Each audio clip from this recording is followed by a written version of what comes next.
Apreciados hermanos, ¿qué tal? ¿Cómo están? Buenas noches. Es un placer acompañarlos este día aquí en esta serie de Biblia, Teología y Misión. Recuerden que así nos pueden encontrar en Facebook y en YouTube para poder seguir las presentaciones que estamos teniendo todos los martes y jueves a las 7:30 de la noche, hora de Perú. Para mí es un privilegio conectarme con ustedes por estos días y poder pues compartir y seguir estudiando la palabra de Dios, que de hecho ese es el objetivo principal de esta serie de conferencias que van a durar todo el año.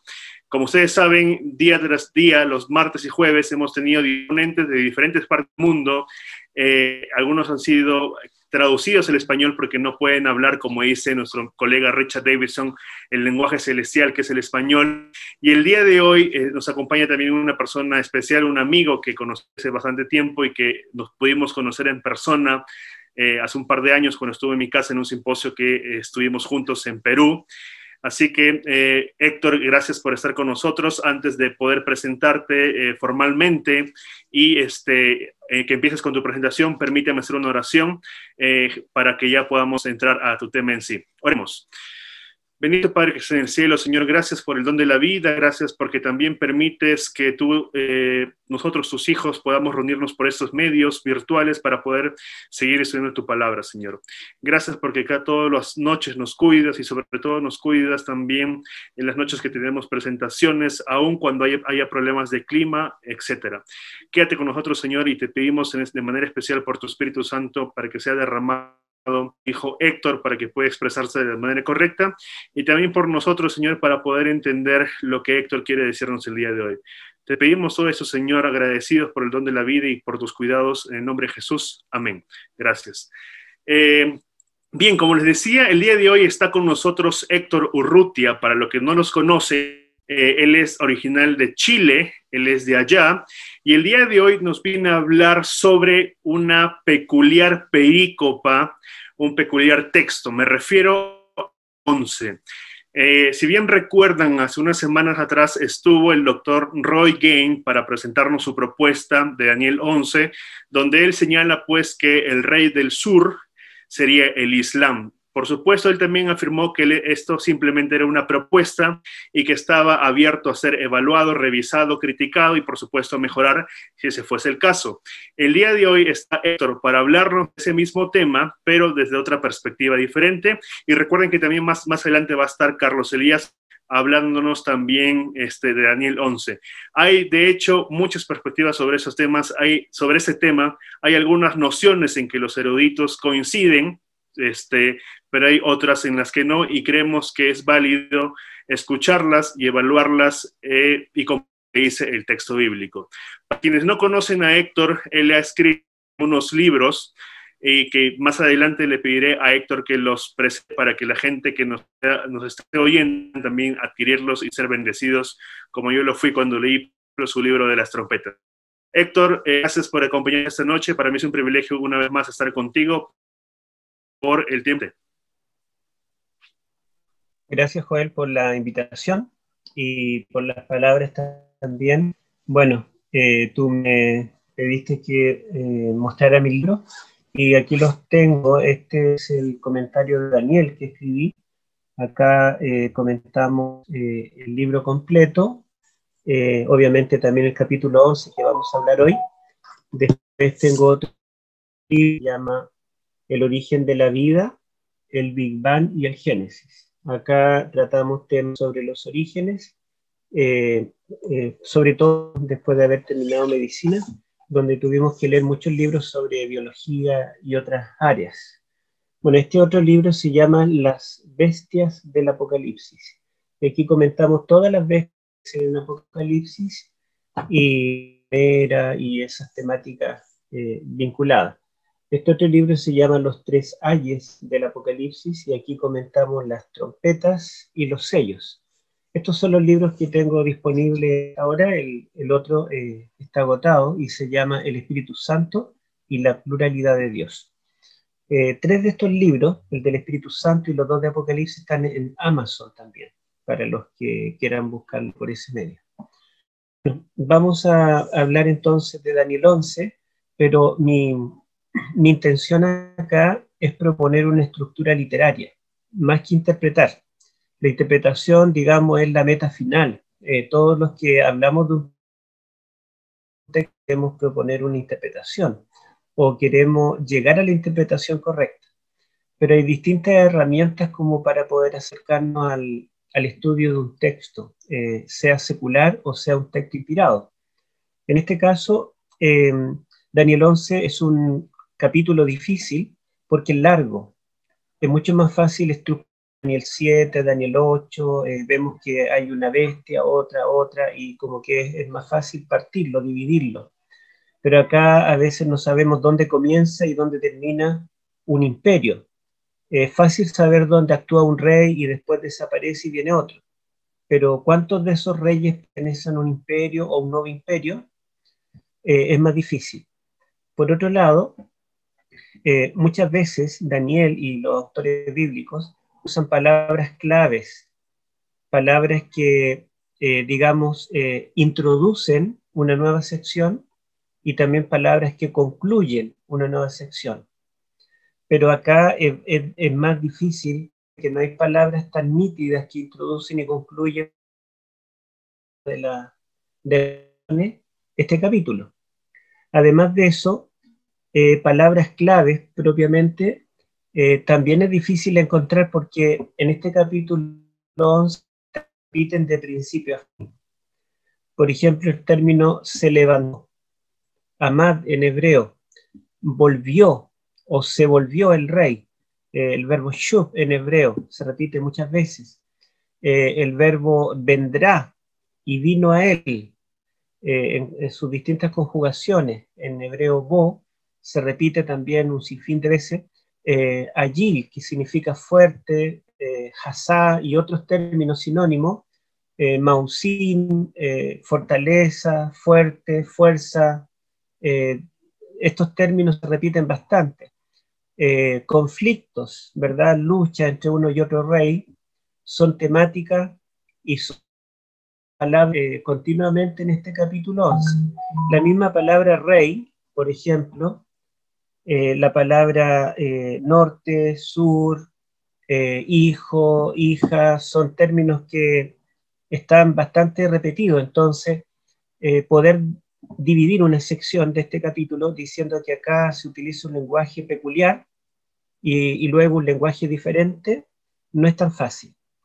Además de esto, este capítulo 11 es el capítulo con la introducción más larga en el libro de Daniel. Ningún otro capítulo, ninguna otra revelación tiene una introducción tan larga y una conclusión tan larga, porque en realidad esta última revelación abarca los capítulos 10 al 12.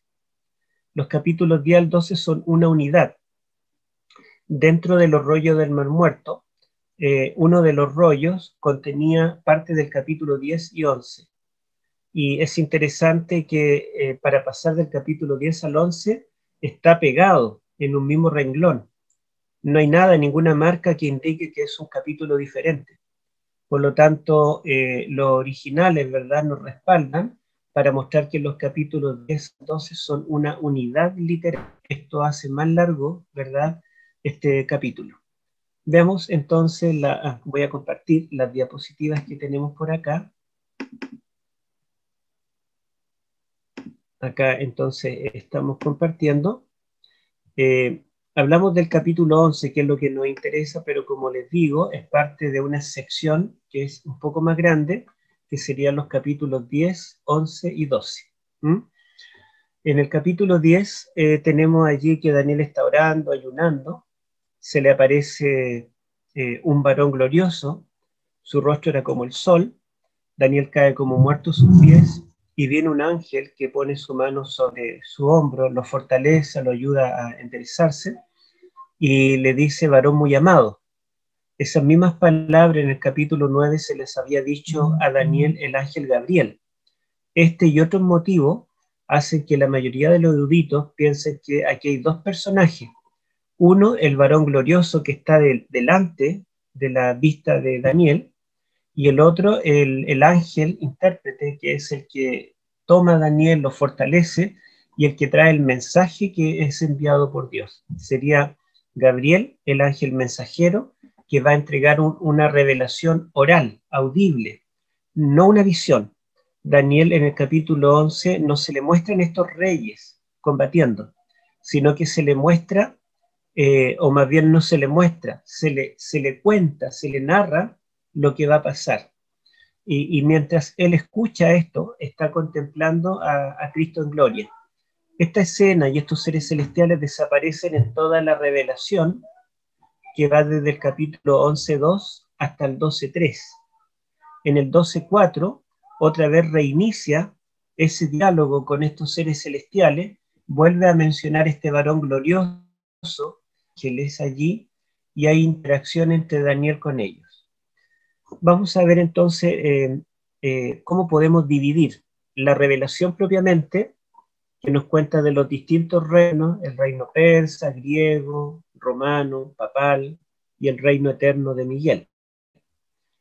Recuerden ustedes desde el capítulo 11.2 al capítulo 12.3. La división en capítulos hecha allí en la Edad Media, en el siglo XIII, y la división en versículos en el siglo XVI, pero aquí ustedes pueden ver que el capítulo 10 debiera haber terminado en el 11.1. Y el capítulo 11 debiera comenzar en el 11.2, y estrictamente hablando, en la mitad del 11.2. Y el capítulo 11 debiera terminar en el 12.3, y el capítulo 12 debiera comenzar en el versículo 4. O bueno, es como quedó, ¿verdad?, la Biblia dividida así. Sin embargo, originalmente, como les decía, Daniel no dividió su libro en capítulos ni en versículos. Bueno, dentro de las distintas propuestas, tomando a teólogos adventistas contemporáneos, muchos de ellos conocidos por ustedes, o a través de sus libros, o a través de videos de YouTube, podemos ver que no hay concordancia. En cuanto al imperio medo-persa y los reyes de aquí, todos concuerdan que están narrados en el versículo 2. Ustedes ven que en esta cadena profética de reinos, Babilonia tampoco está considerada, y el versículo 2 habla solamente un versículo para hablar de los reyes persas, y menos que un versículo, porque la primera vez no tiene que ver la revelación de este versículo. Ahora, después de esto viene el imperio griego o greco-macedonia. Es interesante que dentro de nuestros teólogos, por ejemplo, el doctor Jacques Ducan, dice que el imperio griego solamente ocupa el versículo 3 de este capítulo. Luego el imperio romano es un poco ambiguo en su libro. Él dice que en una parte que sería los versículos 4 al 8, en otra parte de su libro dice que no hay ningún versículo para Roma, solo una mención, y cuando ubica al papado, no lo ubica desde el 9 en adelante, sino desde el 5 en adelante. O sea, al parecer, el versículo 4 mencionaría a Roma, y luego automáticamente continuaría con Roma papal. El reino de Miguel claramente comienza en el capítulo 12, para algunos solamente abarca el versículo 1, para otros abarca todo el capítulo 12, para otros serían los versículos 1 al 4, y para otros los versículos 1 al 3. Pero a pesar de esta discrepancia, todos los autores concuerdan de que el reino del Mesías comienza en el capítulo 12.1. En eso por lo menos hay concordancia. Ahora, Mervyn Boswell, un libro que seguramente ustedes también han visto alguna vez, El futuro revelado, algo así se llama, él dice que el imperio griego está desde los versículos 3 al 3. Para él, en el versículo 14 se introduce Roma, con la frase hombres turbulentos, y llegaría hasta el versículo 20. El versículo 21, que introduce a un hombre despreciable, o como otras versiones traducen, él dice que aquí se refiere al papado. El doctor Carlos Mora también siguió esta postura de Boswell, y también piensa y lo divide en la misma forma. Y el papado continúa hasta el versículo 45.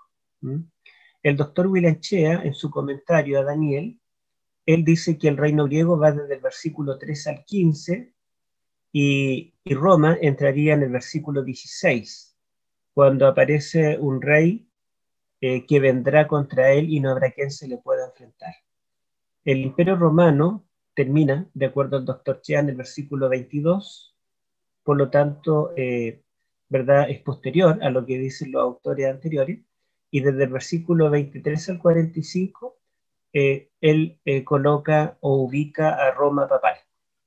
Después, el doctor Frank Hardy, doctor también en teología, él hizo su tesis de maestría en Andrews sobre Daniel 11, y en su tesis de maestría y otros escritos posthechos, él también, de acuerdo al doctor Chea, coloca a Grecia en los versículos 3 al 15, entre paréntesis, el director de la tesis doctoral, el guía de tesis de él fue el doctor Chea.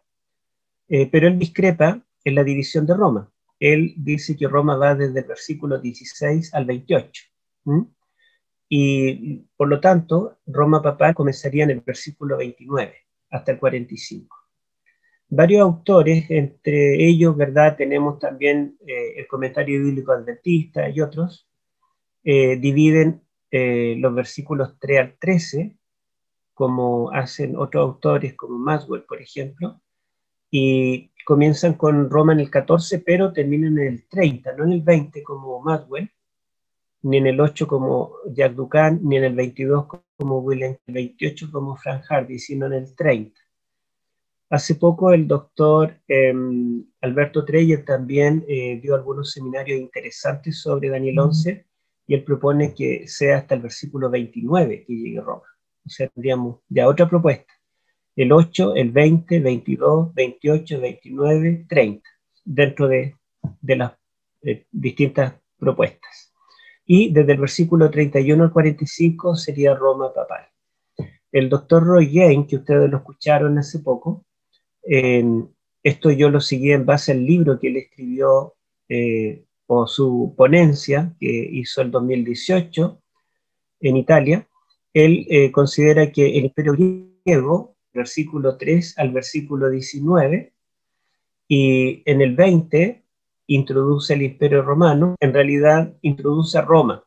Roma solamente abarca estos 3 versículos, del 20 al 22, pero él dice que el versículo 20 estaría hablando de Roma como república, y el versículo 21 y 22 de Roma como imperio, y desde el versículo 23 en adelante sería Roma papal. Estas son, como les menciono, algunas propuestas, y todas son dentro de la Iglesia Adventista del Séptimo Día, y son teólogos contemporáneos. No estamos considerando acá teólogos antiguos del siglo pasado o antepasado. Entonces ustedes pueden ver que no hay un acuerdo en cuanto a dónde dividir, dónde pensar cada reino. Hay otros teólogos nuestros que además de esto introducen reinos diferentes, además de estos reinos Medo-Persia, Grecia, Roma, Roma papal y el reino del Mesías. Por ejemplo, Urias Smith proponía que el rey del norte, en los versículos 40 en adelante, era el Imperio Otomano, y proponía que el rey que aparece en los versículos 36 al 39 era Francia. Y así hay otras propuestas dentro de nuestros comentadores, pero estas son las más aceptadas y los teólogos de mayor renombre en este tiempo.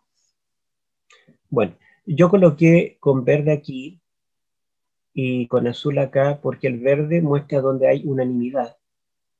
Y lo que está en discusión entonces son las divisiones, donde termina Grecia y comienza Roma imperial. En esto vemos que no hay acuerdo, y donde termina Roma imperial y comienza el papado, tampoco hay acuerdo. Por lo tanto, esto es lo que es más importante, ¿verdad? Tratar de dilucidar. Bueno, muchos autores han notado, y la verdad es que esta es una... bueno, y quizá antes retrocedo y les digo qué piensan los preteristas y los futuristas, cómo lo dividen. Bueno, los preteristas dicen que el versículo 2 también dicen que son los reyes de Medo-Persia, y desde el versículo 3 hasta el 45 es Grecia. Todo esto para ellos Grecia, no hay Roma imperial ni Roma papal. Y los futuristas ellos dicen que el versículo 2 es Medo-Persia, y versículo 3 hasta el versículo 35 es Grecia, y desde el 36 al 45, entre el 35 y el 36, ellos colocan unos 2200 años de paréntesis. Es como que la historia va transcurriendo hasta el versículo 35 y de pronto se paraliza allí en el tiempo de Antíoco IV Epífanes, 2 siglos antes de Cristo. Y el versículo que sigue, el 36, está hablando de un rey que vendrá unos 2200 años después, que será posterior al rapto secreto. Y allí está hablando entonces del anticristo futuro, que reinará 3 años y medio literales. Entonces, ustedes pueden ver que son divisiones bastante diferentes, solamente dividen el versículo 2 y el reino de Miguel, y todo lo demás lo unen para hablar de Grecia, solo Grecia, destacando principalmente Antíoco Epífanes, los preteristas, y Grecia hasta el versículo 35, los futuristas, y desde el 36 introducen un paréntesis, digamos, entre el 35 al 36, y el 36 ya hablaría del anticristo futuro. Bueno, prácticamente son unánimes los teólogos, tanto futuristas, preteristas, eruditos judíos también, y teólogos adventistas, que concuerdan que el capítulo 11 de Daniel es una ampliación y explicación del capítulo 8. Ya el doctor Roy Gane también lo mencionó, ¿verdad? Y dio alguna evidencia. Resulta que el capítulo 8 es la última visión que tiene Daniel. Es la visión del carnero, el macho cabrío y los 2300 días. Pero esta visión, Daniel no entendió todo. Él entendió quién era el carnero porque se le dijo, entendió quién era el macho cabrío, se le dijo también, entendió quién era el cuerno pequeño, pero cuando se le habló de las tardes y mañana, los 2300 tarde y mañana, se le dijo que debía ser guardada esa visión porque es para el tiempo del fin. Y Daniel quedó quebrantado porque él no pudo entenderlo. Por lo tanto, en el capítulo 9, él oró, pero él no oró para comprender toda la revelación, sino solamente lo que tenía que ver con su pueblo. Y se le dice que hay 70 semanas que están determinadas para su pueblo. Por lo tanto, el capítulo 9, el mismo ángel que está en el capítulo 8, le viene a explicar la primera parte de estos 2300 días, que tiene que ver con el pueblo judío y nos llevan al año 34. El resto de la explicación del capítulo 8 en detalles por el ángel quedó pendiente. Por lo tanto, el capítulo 11, al ser una explicación oral por el mismo ángel, significa que es para ahora explicarle todo el cuadro, toda la historia, pero no solo hasta el año 34, sino hasta el mismo fin.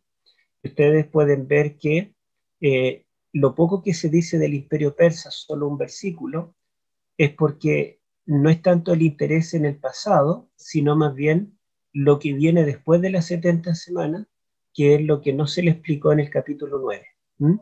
Por lo tanto, el capítulo 11 tiene que tener paralelo con los capítulos 8 y 9. Bueno, dentro de todo esto, en el folleto que estudiamos nosotros el año 2019, el doctor Elías Brasil de Souza nos pone este cuadro que nos ayuda a poder dividir estos reinos. Por ejemplo, haciendo el paralelo con Daniel 8 y 9, en el capítulo 11, versículo 2, se menciona a los reyes de Medio de Persia. Y él nos dice que el carnero, que apareció en el capítulo 8:3, y que en el versículo 20 el ángel le dice, el carnero son los reyes de Medio de Persia, nos ayudan a ubicar, ¿verdad?, en paralelo que el capítulo 11 está explicando algunos detalles adicionales de este mismo poder. Luego, el mismo versículo 2 dice que el cuarto rey persa levantará a todos contra el rey. Entonces aquí se menciona a Grecia. Y él dice que Grecia es mencionado explícitamente allí cuando se introduce al macho cabrío, y el ángel Gabriel le dice que el macho cabrío es el rey de Grecia, ¿verdad? Luego, en el versículo 3, dice que de Grecia se levantará un rey poderoso. Y este rey poderoso también es mencionado acá, representado a través de un cuerno grande, un solo cuerno que tenía entre los ojos. Y ese cuerno grande, ¿verdad?, se le dice que es el rey primero. Posteriormente, en Daniel capítulo 11, se nos dice que ese rey poderoso será quebrantado y su reino será dividido hacia los cuatro vientos del cielo. Y el doctor Brasil de Sousa, ¿verdad?, nos recuerda que este cuerno en el capítulo 8 del macho cabrío fue quebrado y en su lugar salieron cuatro cuernos hacia los cuatro vientos del cielo. Entonces, el capítulo 8 nos ayuda a entender este capítulo 11. Luego, en el versículo 16, se introduce una frase de Hasevi, que desde el hebreo significa al español en la tierra gloriosa. Esta frase, ¿verdad?, que hay un rey que se levanta y conquista la tierra gloriosa, nos recuerda que Roma es introducido en la figura del cuerno pequeño en el capítulo 8 y dice que crecerá hacia el sur, hacia el oriente y hacia la tierra gloriosa. Entonces él dice aquí la palabra gloriosa, ¿verdad?, está diciéndonos que como Roma se introduce en el versículo 9, con esta frase, debemos entender que en el versículo 16 se introduce a Roma otra vez. Ahora, en el versículo 22 dice que será asesinado el príncipe del pacto. Y él nos recuerda que en el capítulo 9, las 70 semanas, se habla de que Roma pagana quitará la vida al Mesías príncipe. Y cuando él muera, confirmará el pacto con muchos. Esa terminología entonces a él le hace pensar que en el versículo 22 todavía está hablando de Roma. Ustedes pueden ver que yo pinté de color distinto cada reino. El versículo 2 claramente es el imperio persa, en el 2 menciona Grecia al final, la última palabra, y por lo menos versículo 3 y 4 tenemos claro que es Grecia. El versículo 16 y 22 podemos asegurar que es Roma, y versículo 31, cuando dice que se quitará el continuo y se va a profanar el santuario, es una terminología que se usa en el capítulo 8 para hablar del cuerno pequeño en su fase papal. Cuando el cuerno pequeño habla palabras contra Dios y persigue a los santos y se levanta contra el príncipe del ejército celestial, entonces es Roma en su fase papal. Por lo tanto, el versículo 31 nos está diciendo acá que hay un cambio de poder. El versículo 40 habla del tiempo del fin, lo mismo el versículo 35. Y acá también, en Daniel 8:17, se habla del tiempo del fin. En el versículo 45 dice que el rey del norte será destruido y no habrá quien le ayude. Y en el versículo 25 del capítulo 8 se dice que el cuerno pequeño será destruido, mas no con mano humana. En ambos, ¿verdad?, su destrucción pareciera que no es por una causa natural, ni en una guerra humana, sino una destrucción de parte de Dios. Esto nos ayuda a demarcar estos distintos imperios. Lo que no podemos hacer es decir, por ejemplo, asegurar que Roma comienza en el 16, porque Grecia claramente está hasta el 4, pero ¿hasta dónde podría Roma comenzar entre el 4 y el 16? Lo mismo aquí en el 22 es Roma imperial y en el 31 está Roma papal. Pero ¿dónde comienza y termina cada uno? Esa es la discrepancia entre varios de nuestros teólogos. Bueno, en Daniel 2:11, 2 al 12:3, tenemos en total 5 reinos, por lo menos eso está claro.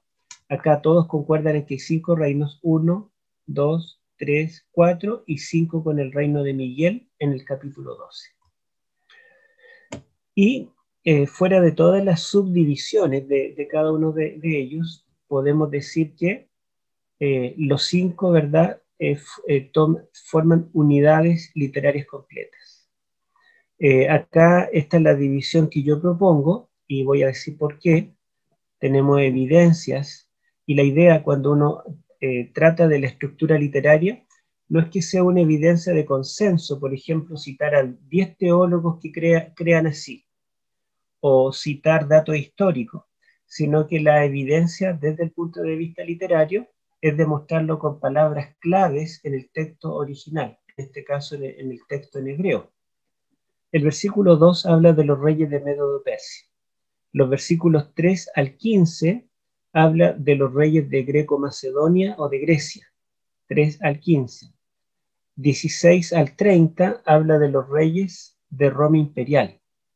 Versículos 31 al 45 de Roma papal y el capítulo 12, 1 al 3 del reino de Miguel. Ustedes pueden ver que no es difícil memorizarlo, porque Grecia llega hasta el 15 y Roma hasta el 30, que es múltiplo de 15. 15 más 15 es 30. Y si le sumo 15, llego al 45. 15, 30, 45.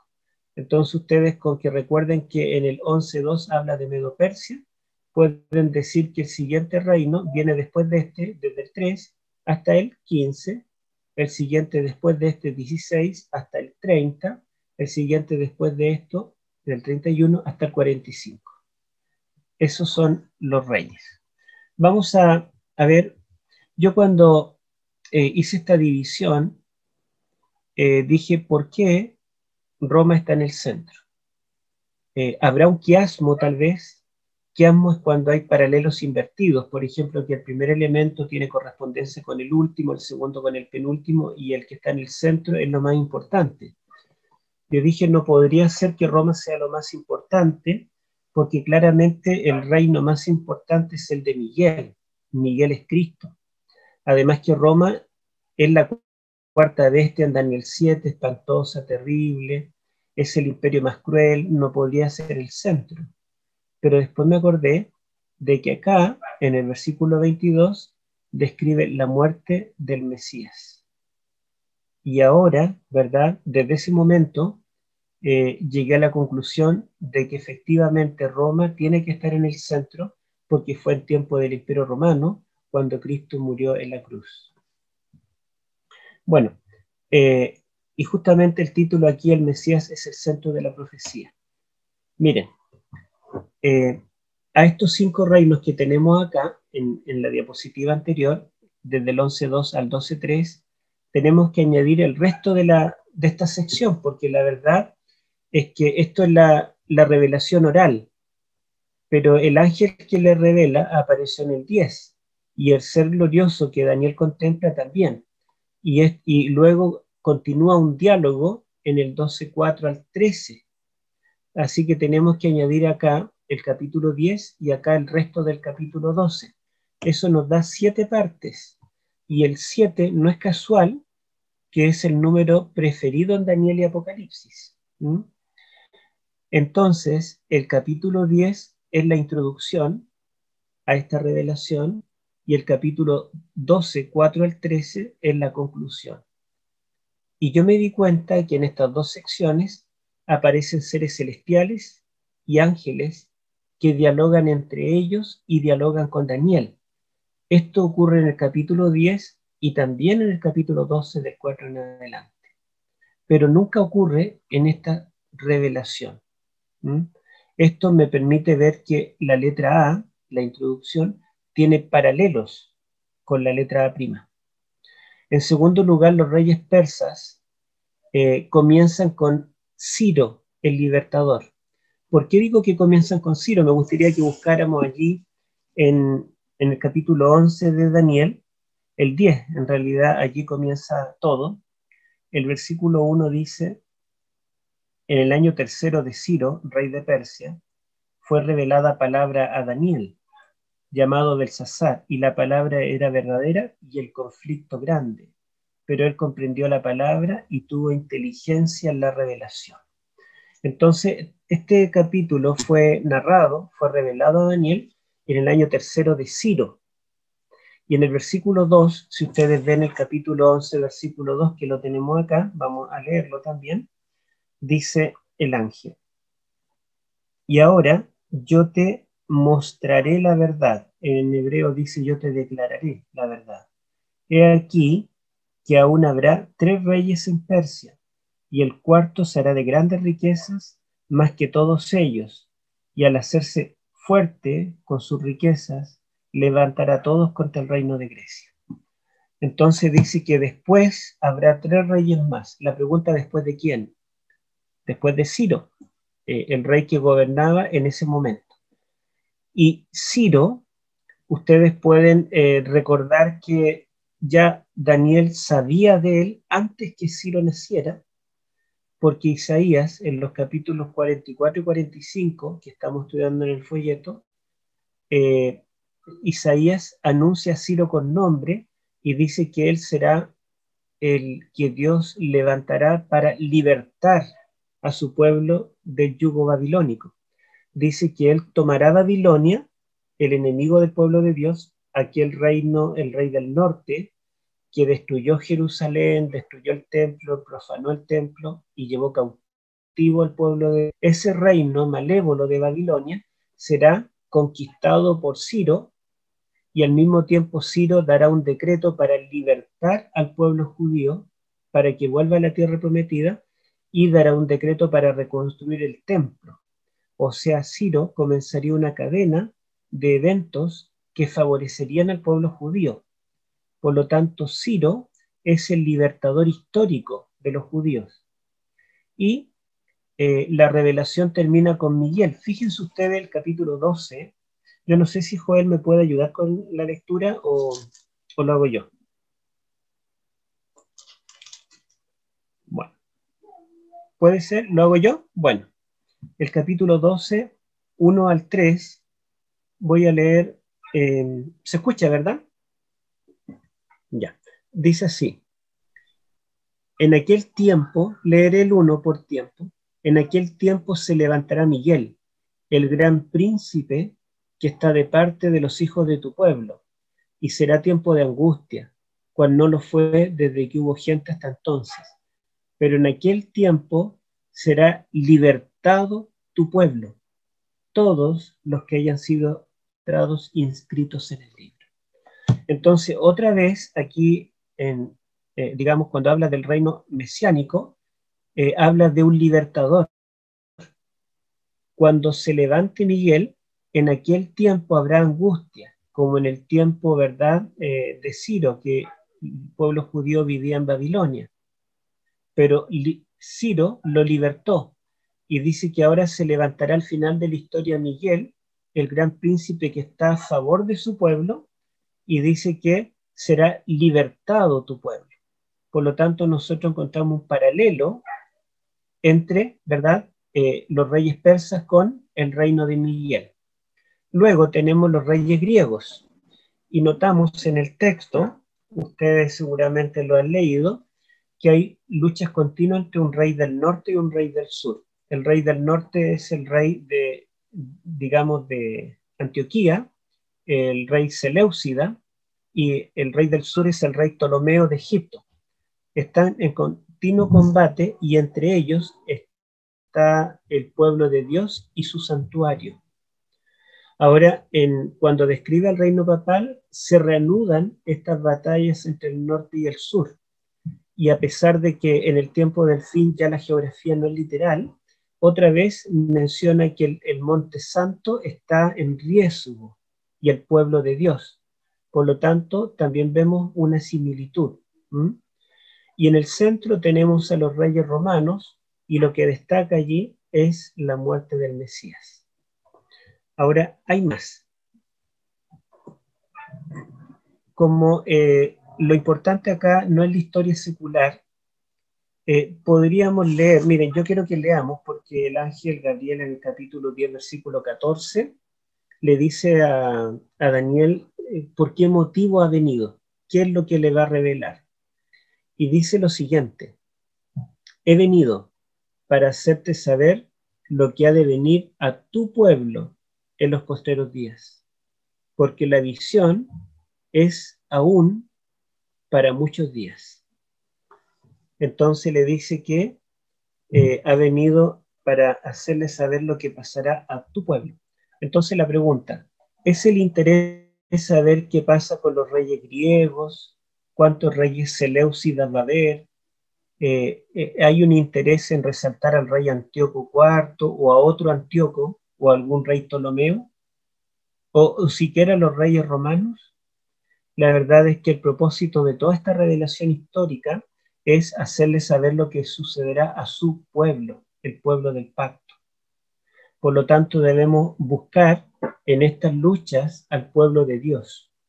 Por otro lado, si ustedes recuerdan cuando leí el capítulo 10, versículo 1, dice que la revelación le fue dada en el año tercero de Ciro, y la palabra revelada era verdadera, y el conflicto era grande. O sea, se le revela un gran conflicto. Y la pregunta es, ¿qué tan grande? Es tan grande que abarca el universo. Es un conflicto cósmico. Porque si ustedes recuerdan en el capítulo 10, dice que el ángel que le trajo la revelación, el ángel Gabriel, no pudo acercarse a Daniel durante 21 días porque se le opuso el príncipe del reino de Persia. Hubo una lucha titánica entre ángeles. Y dice que tuvo que intervenir Miguel, el primero de los principales príncipes del cielo. Miguel y sus huestes tuvo que vencer al príncipe de Persia para que Gabriel pudiera acceder a Daniel y al rey Ciro en esa oportunidad. Entonces a Daniel se le descorre un velo y se le narra que detrás de las oraciones por su pueblo y detrás de los tiempos de vicisitudes del pueblo de Dios que está intentando restaurar el santuario y la verdadera adoración, hay toda una lucha no solo terrenal, sino entre huestes espirituales de maldad y de bondad. Por lo tanto, ¿verdad? Nosotros no debemos solamente buscar historia secular, sino que debemos contemplar a través de la historia secular a los agentes que están detrás y por encima de los reyes terrenales.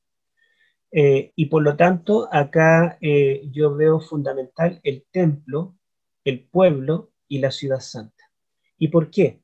Porque si el capítulo 11 es una ampliación de Daniel 8, nosotros nos damos cuenta que en Daniel 8 lo que destaca es que el templo de Dios es pisoteado y la intercesión continua en el templo es sustituida. Y la revelación termina cuando dice que el santuario celestial será purificado.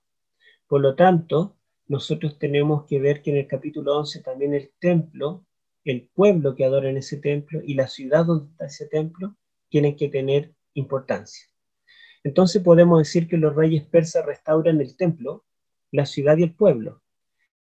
Y justamente los 4 reyes que menciona allí, Cambises, luego viene Darío I el Grande, después viene Jerjes, el esposo de Esther, y el cuarto, que es el que destaca, es Artajerjes. Estos 4 reyes restauran al pueblo, restauran el templo y restauran la ciudad. Ciro dio el primer decreto para restaurar el templo, pero luego fue interrumpido por los samaritanos.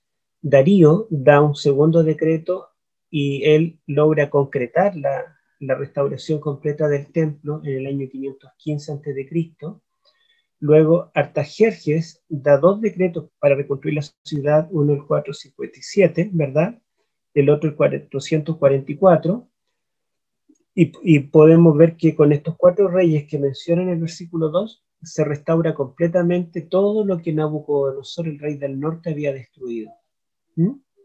Esto mismo lo hará Miguel, pero él solo. Miguel restaurará el templo o lo vindicará, ¿verdad? El santuario será vindicado, purificado, es la obra de Miguel. La ciudad santa será restaurada por Miguel, la celestial, y el pueblo que fue oprimido y perseguido, incluso mártires, no solamente será libertado tu pueblo los que estén vivos, sino los que hayan muerto, dice que resucitarán a perpetua eternidad. O sea, Miguel dará una restauración completa y definitiva y eterna. Esta restauración parcial, los 4 reyes persas, es una miniatura de lo que hará Miguel al final de la historia. En cuanto a los reyes griegos, nosotros sabemos que a diferencia de los reyes persas que fueron benévolos con el pueblo judío, estos fueron negativos, porque ellos profanaron el templo, la ciudad y el pueblo. Los más destacados dentro de estos reyes fueron Ptolomeo IV.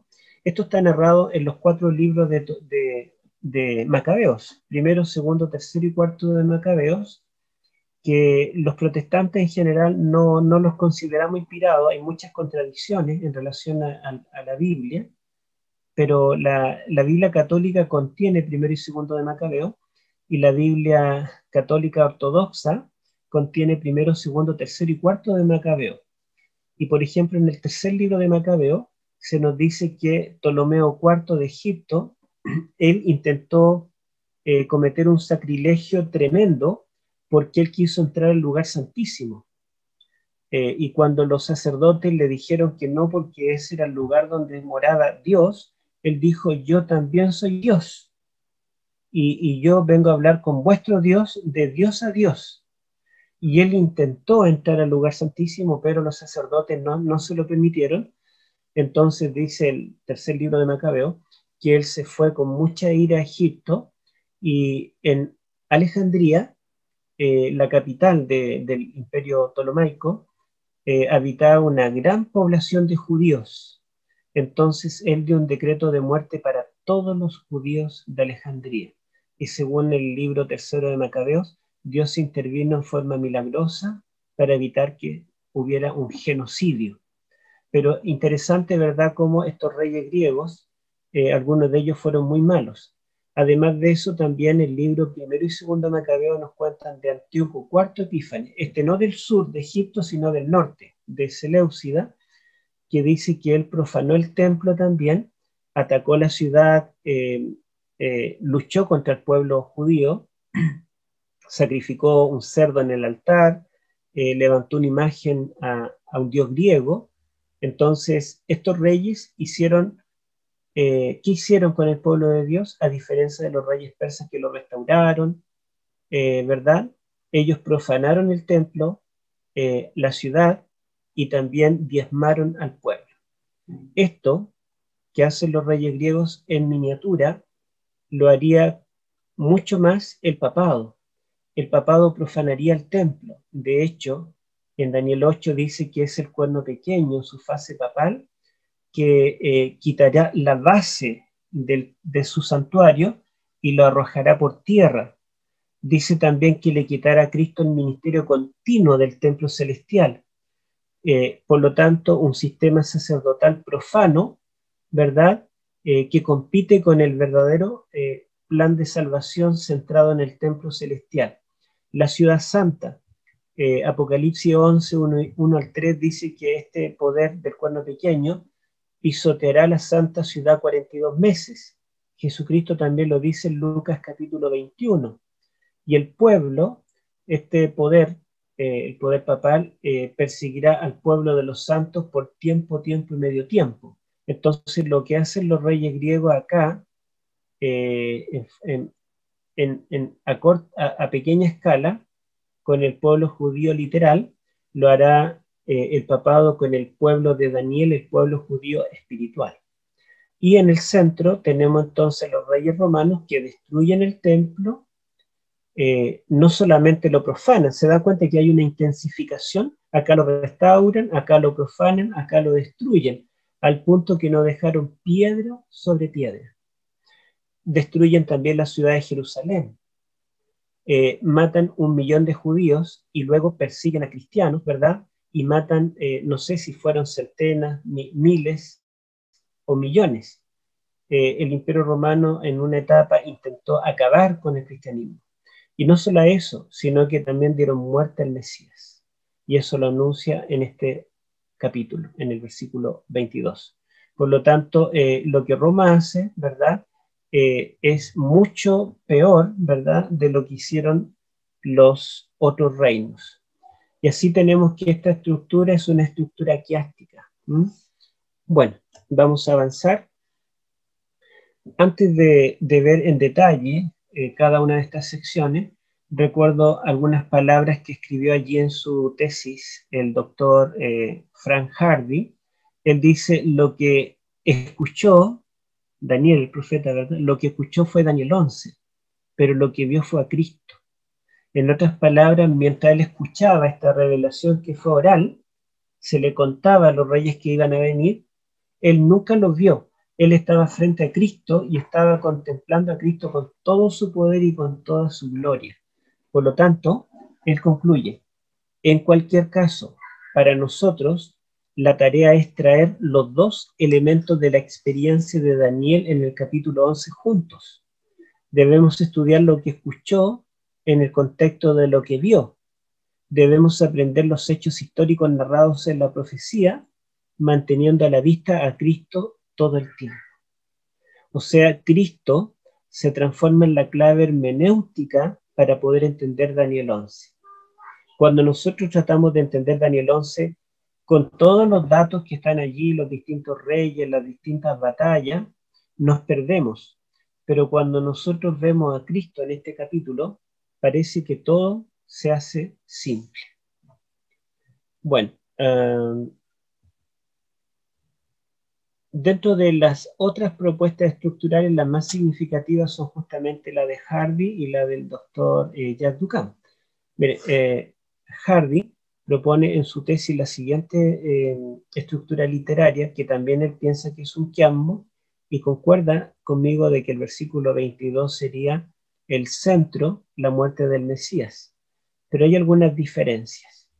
Él coloca como una estrofa aparte los versículos 16 al 21, que hablan de Roma imperial, y los versículos 23 al 28, que también hablan de Roma imperial después de Cristo.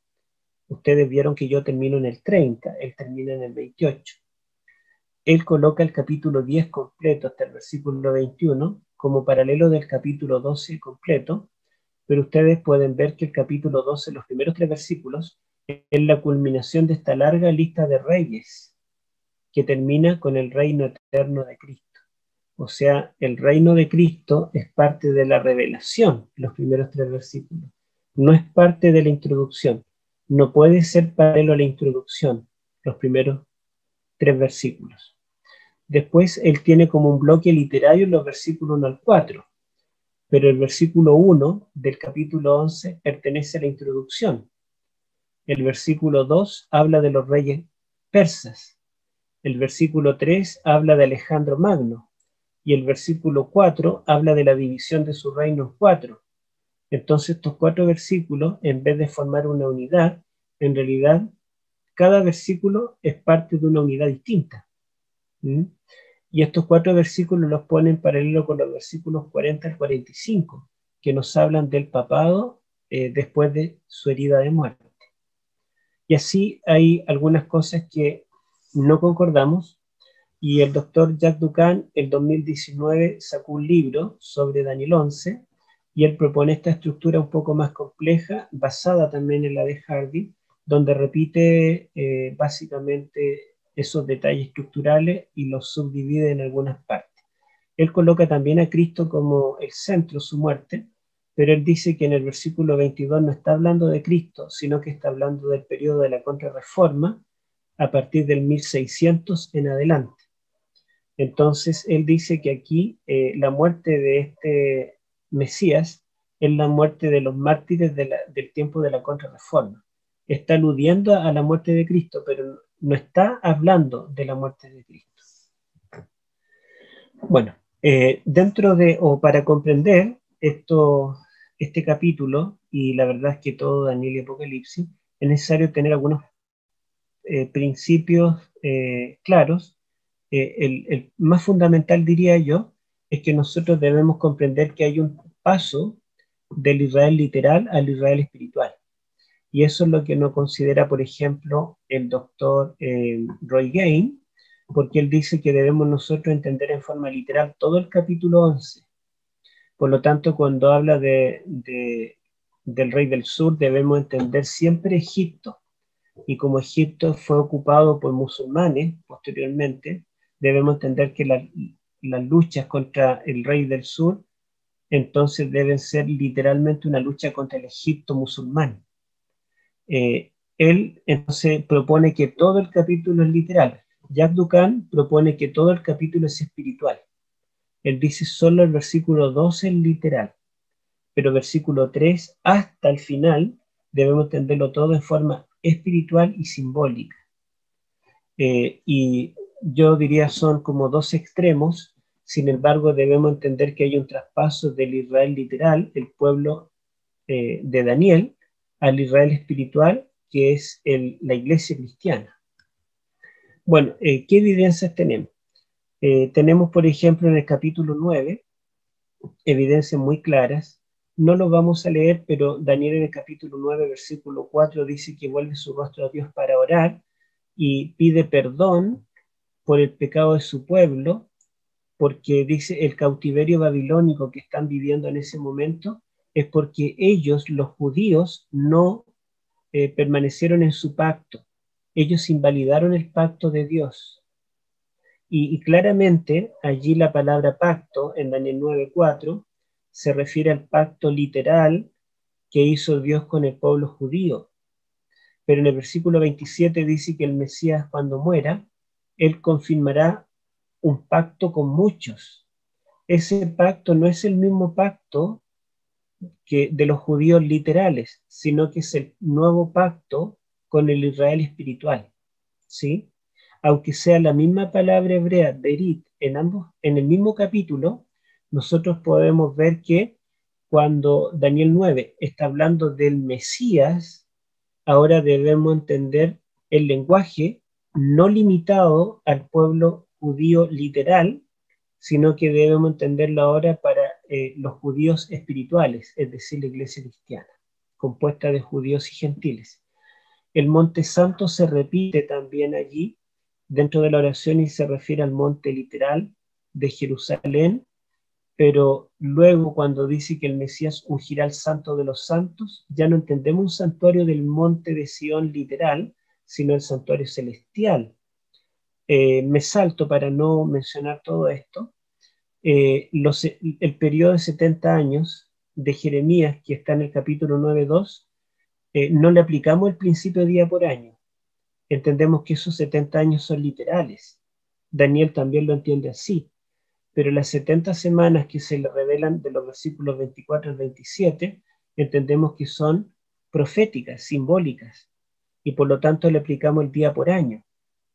El doctor Gain, por ejemplo, decía que las 70 semanas son literales, pero él concuerda en que hay que aplicarle el principio de día por año.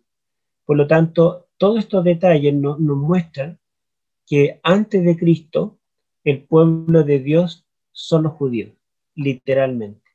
Pero después de Cristo, el pueblo de Dios ya no son los judíos literales, sino el Israel espiritual. ¿Se da esto en el capítulo 11? Sí. Fíjense ustedes, yo voy a tomar solamente un par de ejemplos de esta palabra, Amka. Amka apareció en el capítulo 10-14, cuando el ángel Gabriel le dice a Daniel que lo que le va a revelar es lo que sucederá a tu pueblo. En hebreo la palabra pueblo es Am. Ka significa tú, es el pronombre personal sufijado, pegado a la palabra anterior. Amka entonces significa pueblo de ti, pero nosotros lo traduciríamos tu pueblo. Esta frase tu pueblo reaparece 3 veces en el capítulo 11. Y me gustaría que leyéramos acá en el capítulo 11-14, en el 11-14, dice, acá lo tengo. En aquellos tiempos se levantarán muchos contra el rey del sur, y hombres turbulentos de tu pueblo se levantarán para hacer cumplir la visión, pero ellos caerán. Ahí aparece Amka, tu pueblo. Y todos los comentadores concuerdan de que está hablando del pueblo judío literal, que se levanta contra el rey de Egipto, Ptolomeo V.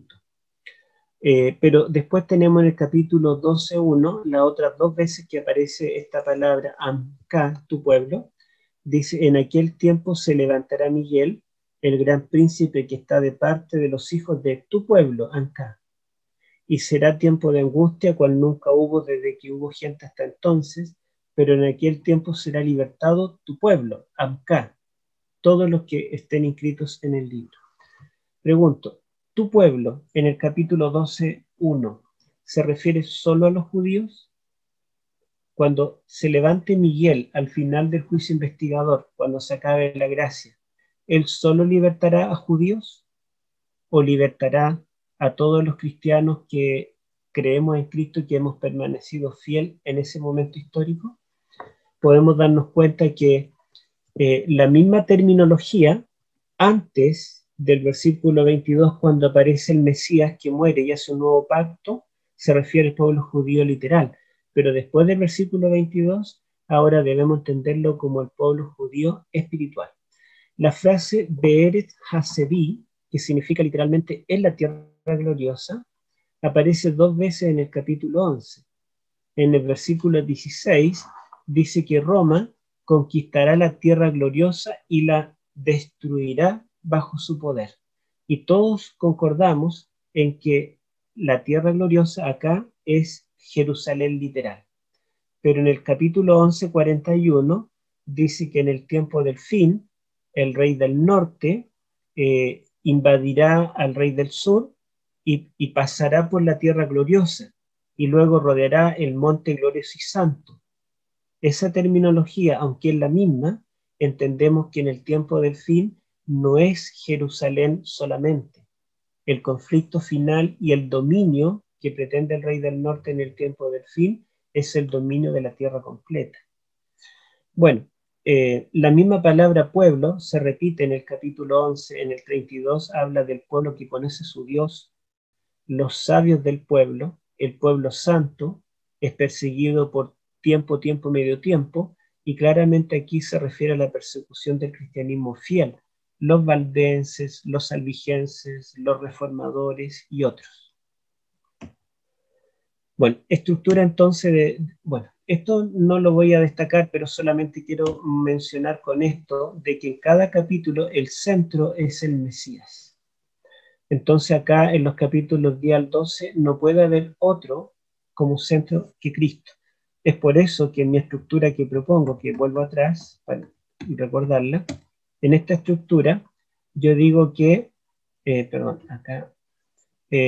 la primera parte de la revelación, cuando se habla de la restauración o de los reyes persas que comienzan con Ciro, Ciro es un tipo de Cristo. Ciro es un libertador en miniatura, ya lo muestra Isaías. Y Miguel, que es con quien termina esta historia, y es una historia que no termina en realidad porque dice que vivirán con Miguel por la eternidad sin fin, otra vez Miguel es Cristo. Y en el centro, la muerte del Mesías pasa a ser el punto neurálgico de toda la revelación. O sea, Cristo está en el principio, en el fin y en el centro.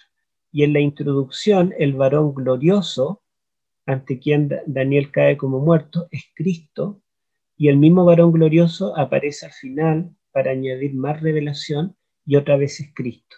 Entonces podemos ver que si nosotros interpretamos este capítulo en forma cristocéntrica, que es lo que nos dice también Elena de White, eso concordaría con todo el libro de Daniel, donde cada capítulo tiene como centro al Mesías. Y en la sección apocalíptica, que son los capítulos de las visiones de Daniel, el centro es justamente la muerte de Cristo en el capítulo 9. Entonces no nos puede extrañar que en el capítulo 11 haya un quiasmo donde el versículo central sea otra vez la muerte de Cristo.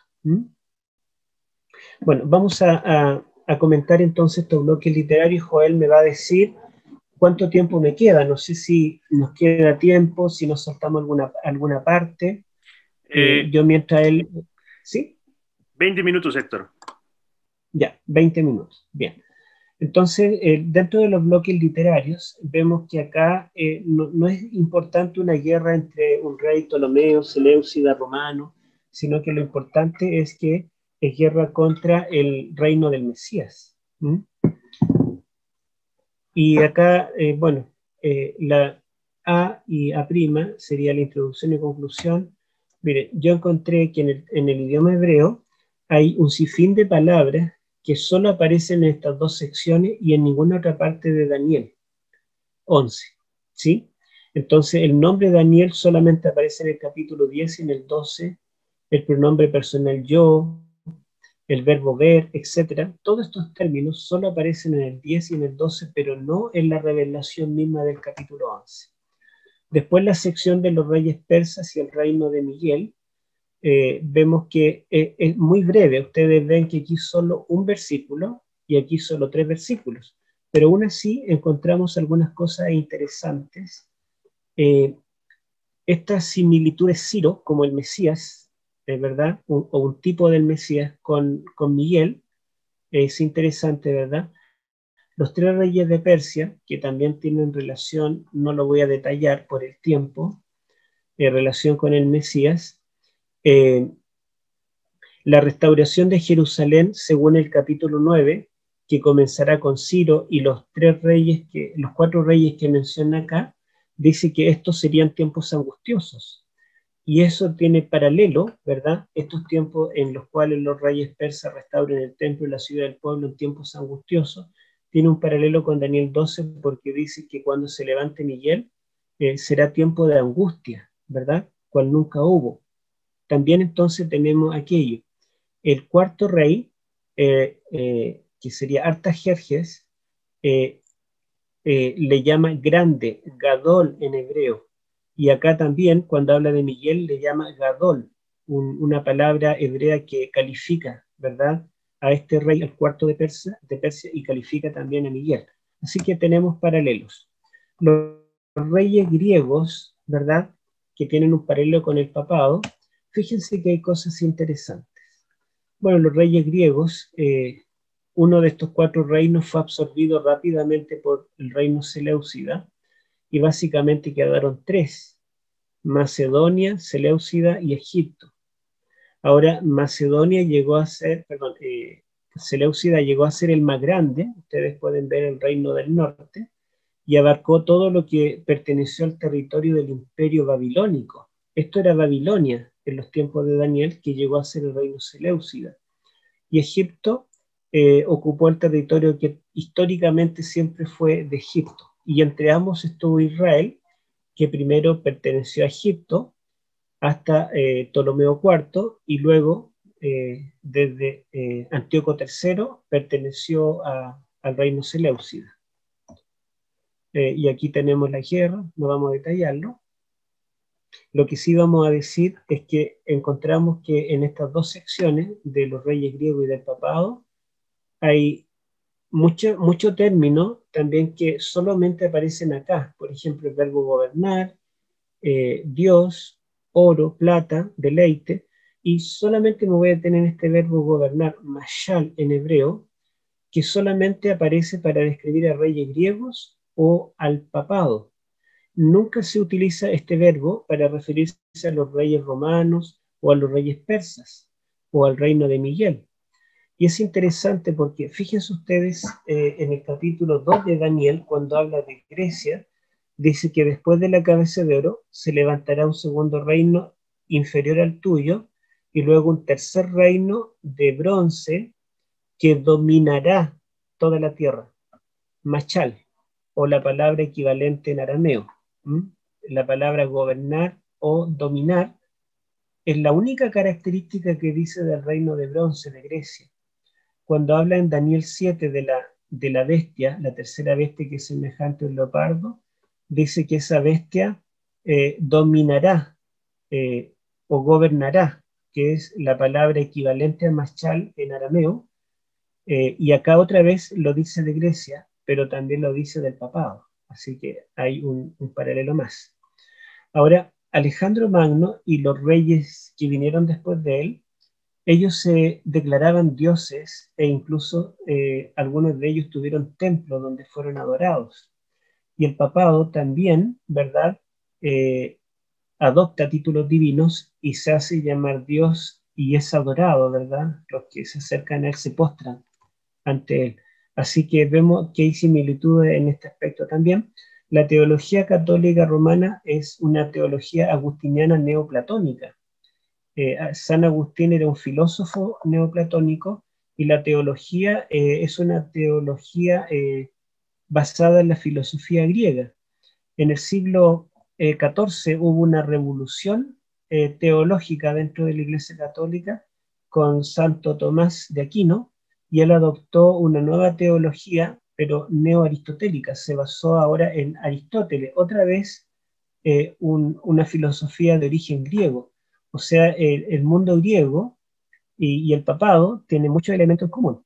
Fíjense ustedes que la bestia que representan en el 7 a Grecia dice que es una bestia.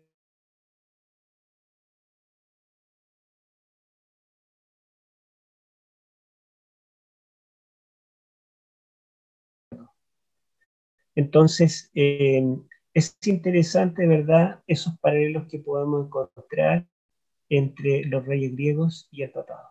Hay otros más, ¿ah? Hay otros más en el capítulo 8, son muy interesantes, pero no nos vamos a detener. Y los reyes romanos que están en el centro, que destruyen, ¿verdad?, el templo y la ciudad de Jerusalén literal, yo me di cuenta que hay una cantidad de palabras que son exclusivas. Fíjense ustedes, todas estas palabras solamente aparecen en estos versículos y no aparecen nunca antes y nunca después de estos versículos. O sea, claramente esta sección es una sección singular y la terminología hebrea lo respalda. No son 2 ni 3 palabras, fíjense ustedes, son decenas de palabras. Bueno, pero hay otros detalles más que mm, los mostraré acá. Mira, los mostraré mejor acá. A ver, vamos a correr esto para abajo para que no me moleste. Los versículos 16 al 22. ¿Se acuerdan ustedes que dijimos que este reino Roma, y quizá retrocedo acá para que ustedes puedan ver, Roma abarca los versículos 16 al 30. 16 al 30. Pero dijimos que el versículo 22 divide esta sección en dos. Entonces, por eso llegamos acá del 16 al 22 y luego del 22 al 30. Del 16 al 22 podemos ver que hay elementos que lo unen. El primer verbo, el que vendrá contra él hará su propia voluntad. Es interesante porque la frase hará su propia voluntad, que en hebreo es Bella As Kirsano. Esta frase, Bella As Kirsano, solo aparece 3 veces en Daniel 11. La primera vez que aparece es en el capítulo 11, versículo 3, cuando introduce a un nuevo rey de un nuevo imperio. Introduce a Alejandro Magno del imperio griego. Y ahora en el versículo 16 se repite por segunda vez esta frase y es para introducir un nuevo rey de un nuevo imperio. Ahora el imperio romano. Entonces, no es casual que esta frase aparezca nuevamente. Luego, cuando dice el que vendrá contra él, no dice el rey que se levante o un nuevo rey, no utiliza un sustantivo, sino que el que vendrá, literalmente Javá, el ayó significa contra él o a él, lo podemos traducir, el que vendrá a él o el que vendrá contra él, está usando un verbo en participio para introducir un rey. Eso nunca se hizo con los reyes persas ni griegos. Esto es nuevo. Pero, aunque nuevo acá, no es la única vez, porque los reyes romanos se introducen con participio. Cuando dice, en su lugar se levantará uno que hará pasar, otra vez un verbo en participio. Ocupará su lugar un hombre que será despreciable, literalmente, en participio. Así que vemos que hay un estilo literario diferente para introducir los reyes romanos al estilo que se utilizó para introducir los reyes griegos, que siempre se introdujeron con sustantivos, pero acá se introducen con verbos en participio. Bueno, ¿qué más destacamos acá? Dice que este nuevo rey, ustedes escucharon que el doctor Gain dice que aquí está hablando todavía de Grecia, ¿verdad? El rey del norte, pero ustedes pueden ver que en ninguna parte le llama rey del norte. De hecho, la última vez que aparece rey del norte en Daniel, antes del 40, donde reaparece, es en el versículo 15. O sea, desde el versículo 5 al 15 tenemos la frase rey del norte, pero desde el 16 hasta el versículo 39 no aparece. No, nunca más. Solamente en el versículo 40, cuando dice que en el tiempo del fin reaparecerán el rey del norte y el rey del sur, pero ahora claramente son simbólicos. Por lo tanto, este es un nuevo rey que no se lo identifica ni como del norte ni como del sur. Esta frase, hará de acuerdo a su voluntad, es una frase que se utilizó para introducir a un nuevo rey de un nuevo imperio en el versículo 3, y dice que él permanecerá en la tierra gloriosa, la cual será consumida, en hebreo literalmente destruida bajo su poder. Pregunto, ¿quién destruyó la tierra gloriosa? Vimos que los reyes persas en realidad la restauraron. Y los reyes griegos profanaron, pero nunca destruyeron Jerusalén. Quien destruyó la tierra gloriosa fue Roma en el año 70, y Cristo lo profetizó.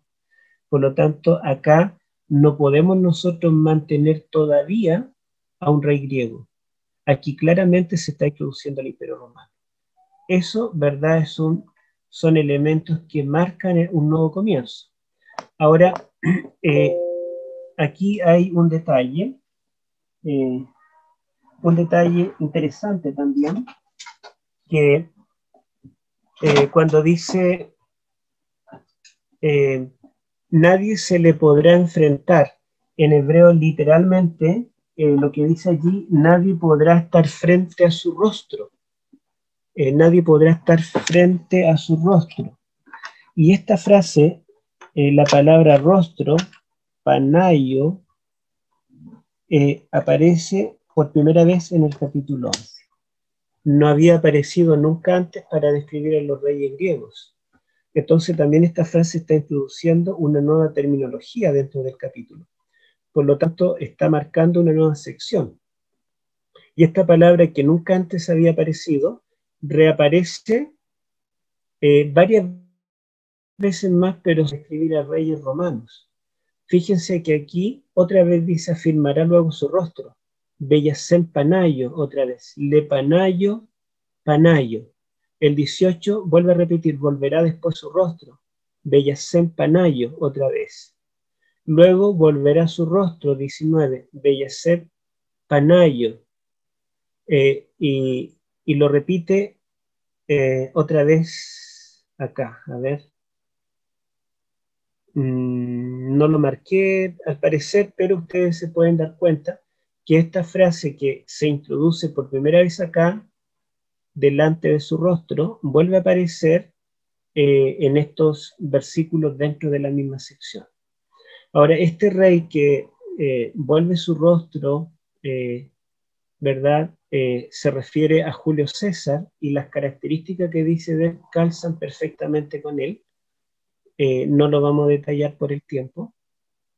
Y después de describir a este rey, que es el que conquista todo el territorio y consigue que Roma se transforme en un imperio, pero es asesinado y no logra ser el que gobierne sobre el imperio, dice el versículo 20, en su lugar se levantará uno que hará pasar un cobrador de tributos. Esta frase, en su lugar se levantará, es la primera vez que aparece en el libro de Daniel, y es la primera vez que aparece en todo el Antiguo Testamento. De hecho, esta frase, se levantará en su lugar, de Amad al-Cano, aparece solamente 2 veces en toda la Biblia, en el 20 y en el 21. Y es interesante porque ustedes pueden ver que los reyes griegos, del versículo 3 hasta el versículo 15, dice, se levantará en su lugar su hijo, o surgirá un renuevo de sus raíces, o un descendiente ocupará su trono. Se utiliza mucho descendiente, hijo, renuevo, la hija del rey del... la filiación entre rey y sucesor es característico. Y la historia nos dice que todos los reyes seleucidas del norte fueron todos hijos descendientes directos del fundador, Seleuco I Nicator. Y todos los reyes del sur de Egipto fueron descendientes, hijos directos de Ptolomeo I Sóter. Entonces todos los reyes, que fueron más de 20 en cada uno de esos reinos, fueron hijos de, pero en cambio en Roma es diferente. En todo el siglo I solamente hubo un rey que heredó el reino, el imperio, un hijo, que fue en este caso Vespasiano. Todos los demás reyes no tuvieron hijos que ocuparan su trono. Y literalmente el que ocupó su lugar fue otro, que no era su hijo. En su lugar se levantará uno que no dice, luego su hijo, se levantará su hijo o reinará su hijo. Augusto César no fue hijo de Julio César, fue otro, uno que hizo pasar un cobrador de tributos. La característica del reino de Augusto César es que este reino ya consolidado y conquistado por Julio César, todo el mundo era de él, ahora había que cosechar lo que Julio César conquistó. Ya no era tiempo de seguir conquistando, ahora había que cobrar tributo a todos esos reinos que le pertenecían. Y por lo tanto él hizo 3 o 4 censos, según los historiadores, mundiales, en los cuales hizo que todo el mundo fuera empadronado para saber cuánta población había y cuánto tributo cobrar. Curiosamente, Lucas nos dice que Jesucristo nació cuando Augusto César hizo un censo y mandó que todos viajaran a la ciudad natal. Y José y María, ya con casi 9 meses de embarazo, tuvieron que viajar desde Nazaret hasta Belén, y allí nace Cristo, que también la profecía de Miqueas 5:2 que dice que el Mesías nacería en Belén. Por lo tanto, este rey que se introduce con una frase que es única en el Antiguo Testamento, está describiendo a Augusto César, el emperador que vivía en el tiempo en que Cristo nació. Pero luego dice el versículo 21, ocupará su lugar uno que será despreciable. Ese fue despreciable, fue Tiberio. Y si ustedes se dan cuenta, tampoco dice un hijo de, porque aunque Augusto tenía 2 hijos, los 2 murieron en batalla. Y el que ocupó su lugar fue Tiberio César, que no era hijo de Augusto César y que era despreciable. Entonces, interesante cómo Tiberio, ¿verdad?, es el que ocupa el lugar, fue despreciable, y dentro de todo lo que él hace, dice el 22, las fuerzas enemigas serán barridas delante de él como por inundación de aguas, serán del todo destruidas junto con el príncipe del Berit.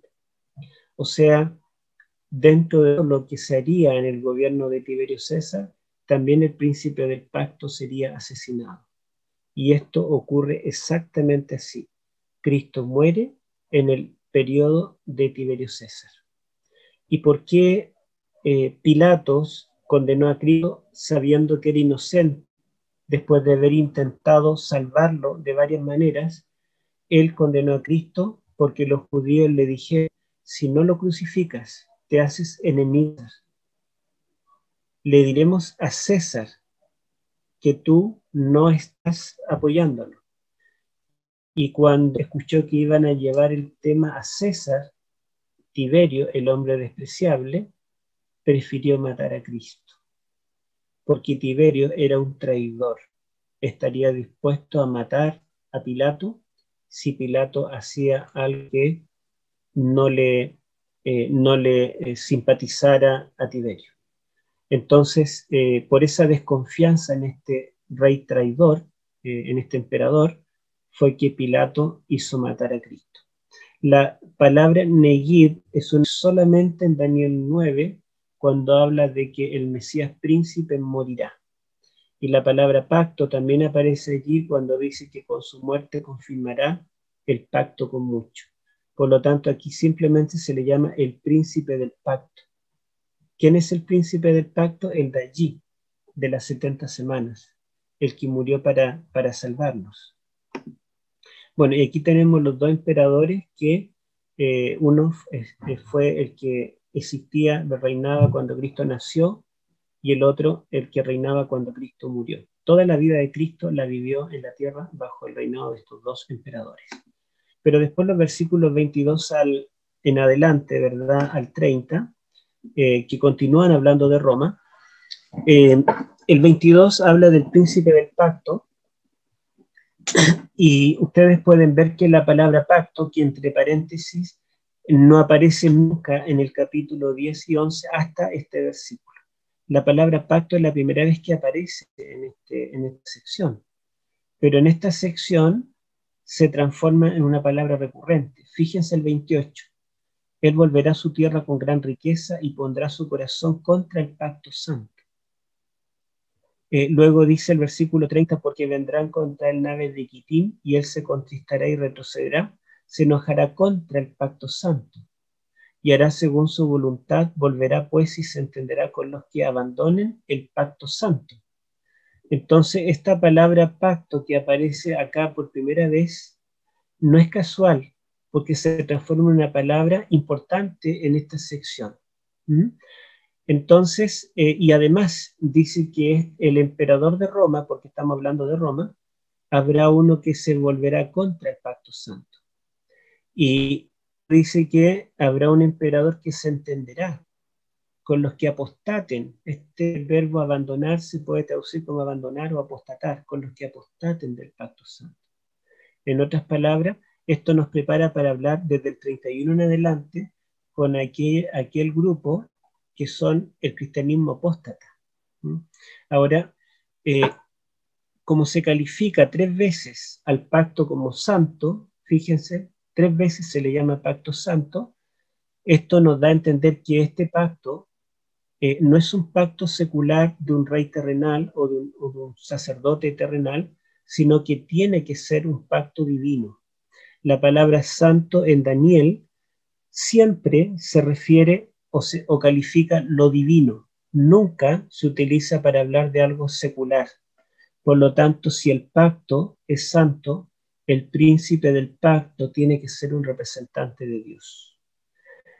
Los católicos preteristas dicen que el príncipe del pacto tiene que ser el sumo sacerdote Onías III, porque por cuestiones políticas había 2 bandos, 2 sacerdotes, Tobías y Onías, y un general mató a Onías, entonces se refiere a la muerte de Onías III. Pero no puede ser que Onías III, un personaje sin importancia, sea el centro de toda la última revelación que recibe Daniel, la más importante. Por otro lado, otro grupo de preteristas y también muchos futuristas dicen que el príncipe del pacto es Ptolomeo VI, uno de los reyes egipcios. Ptolomeo VI fue asesinado y por lo tanto cuando dice que es el príncipe del pacto, está hablando de su muerte. Pero acá esto es un pacto santo. Por lo tanto, el príncipe del pacto tiene que ser un emisario de Dios. Bueno, versículo 23 voy a detallar algunas cositas acá. Y yo quería mostrarles que hay algunas palabras después del príncipe del pacto, como esta frase, estando la provincia en paz, entrará, que sería Bechalvá Yavó en hebreo. Y esta frase se repite en forma invertida en los versos anteriores, también acá, Ubó Bechalvá. Vendrá sin aviso, que literalmente será vendrá en paz. Hay otra frase, el participio nipse, esta raíz se repite también acá, nipse, pero en esta forma, bisá, que es la misma raíz. Y también nosotros tenemos que la palabra milhamá, guerra, aparece solo 2 veces en el capítulo 11, acá y también acá. Acá también vamos a encontrar milhamá, acá batalla. Entonces lo que se ve es que se hace como un marco en torno al príncipe del pacto. Milhamá aparece solo acá, en Daniel 11, y solo acá. Después tenemos Basá acá y Bisá acá. Luego tenemos Ubó Belchabá acá y Belchabá Yavó acá. Y Negid Berit, el príncipe del pacto, en el centro. Todos estos detalles estructurales lingüísticos le dan compactación a esta división. Bueno, y ahí tenemos cómo explicar el versículo 23 en adelante, porque acá muchos comentadores, después de hablar del príncipe del pacto en el año 31, se saltan más de 1000 años para ir a las cruzadas. Y luego vuelven atrás al año 500, en el versículo 31. Entonces, este salto no es necesario, porque al introducir al príncipe del pacto, dice él después del pacto engañará, subirá y saldrá vencedor con poca gente. Aquí la traducción, la palabra pacto no aparece, sino que es el verbo juntarse. Él, después que se junte con él, dice el original, él es un rey. El rey que está describiendo, el rey,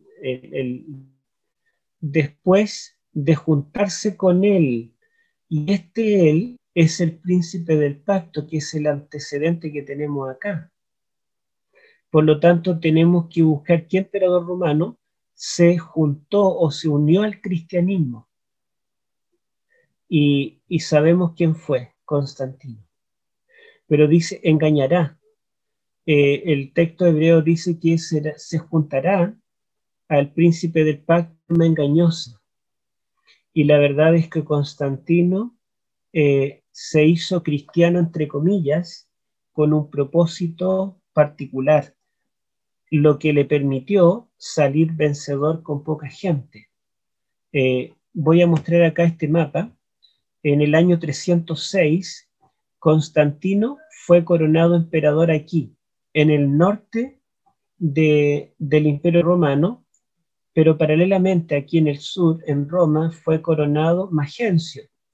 Acá fue coronado Licinio y acá fue coronado Maximino. O sea, se coronaron 4 emperadores. Y en el occidente, el Imperio Romano Occidental, Constantino, que venía del norte y todo este sector le aceptó, luchó contra Magencio, el rey del sur. Fíjense cómo conquistó todo el sur y Constantino le ganó. Pero el ejército de Constantino era mucho menor. ¿Y por qué le ganó?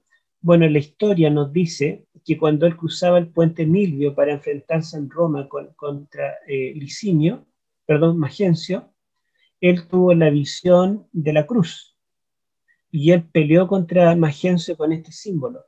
Pero también la historia nos dice que este rey Magencio, su padre Maximiano, que fue el que le ayudó a ser emperador, lo traicionó y se unió con Constantino. Y le dijo a Constantino la estrategia militar de su hijo. Y fíjense, todo esto no es casualidad. Dice, estando la provincia en paz y en abundancia, hará lo que no hicieron sus padres ni los padres de sus padres. Constantino hizo algo completamente diferente a los emperadores anteriores. Y esto que él hizo, ¿verdad? En vez de perseguir al cristianismo, unirse al cristianismo, le permitió repartir botín, despojos, riqueza, etc. Obtuvo un buen resultado. Dice, despertará su fuerza, sus ejércitos contra el rey del sur. Y ya nosotros no debemos entender Egipto, ni los Ptolomeos, debemos entender el norte y el sur en relación al Imperio Romano. Porque ese es el imperio de ese momento, ¿verdad? Histórico. Y en el norte vemos que fue coronado Constantino y en el sur fue coronado Magencio. Despertará a todos contra el rey del sur y el rey del sur se empeñará en la guerra con un ejército grande y muy fuerte, pero no prevalecerá porque le harán traición. Incluso los que coman de su manjar lo quebrantarán. Y fíjense ustedes que lo traicionaron incluso su padre. Entonces podemos ver que estos detalles calzan perfectamente con la historia de Constantino. En el año 312 Constantino vence a Magencio y se transforma en el emperador de Occidente, y Licinio vence a Maximino y se transforma en el emperador de Oriente. Y el rey de todo el Oriente, inclusive Egipto, es Licinio. Pero luego estos 2 reyes pelean y Constantino le gana a este otro rey del sur. Y conquista entonces todo el imperio romano de Occidente y de Oriente, incluyendo hasta Egipto. Y ustedes ven que hay 2 batallas contra el sur en los versículos anteriores. Bueno, y termino, no me voy a detener más. El verso 31 claramente introduce al papado. Se levantarán sus tropas que profanarán el santuario y la fortaleza. Esto lo describe Daniel 8:11. El cuerno pequeño en su fase papal profana el santuario y la base de su santuario la echa por tierra. dice, quitarán el continuo, el cuerno pequeño echa abajo el continuo, y pondrán la abominación desoladora, el periodo de la Inquisición, cuando la idolatría, la falsa adoración reemplace a la intercesión de Cristo en el santuario, y será desoladora porque será perseguidora e inquisidora. Y será tan inquisidora que dice que, fíjense ustedes que muchos sabios caerán a espada, a fuego, en cautividad y despojo.